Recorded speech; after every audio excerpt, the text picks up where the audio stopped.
భగవద్గీత అధ్యాయం 3 శ్లోకం 41 నుండి 43 వరకు. భగవద్గీత అధ్యాయం 3 శ్లోకం 41.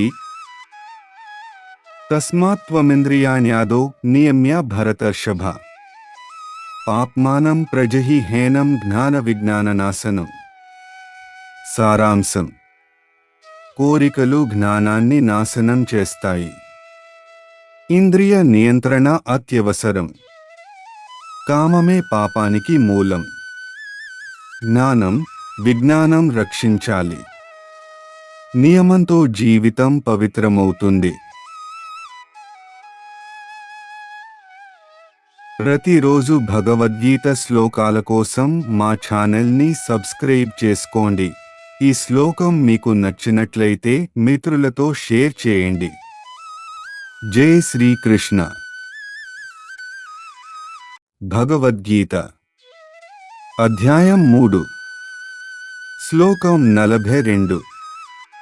ఇంద్రియాణి పరాణ్యాహురింద్రియేభ్య పరం మనః మనసస్తు పరా బుద్ధిర్యో బుద్ధేన పరతస్తు సహ. సారాంశం: శరీరంపై ఇంద్రియాలు ఉన్నతమైనవి.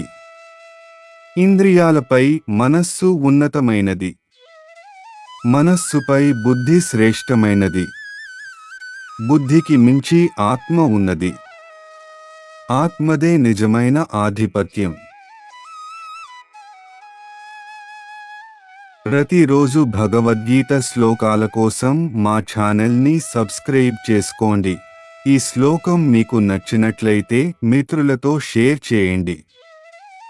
జై శ్రీకృష్ణ.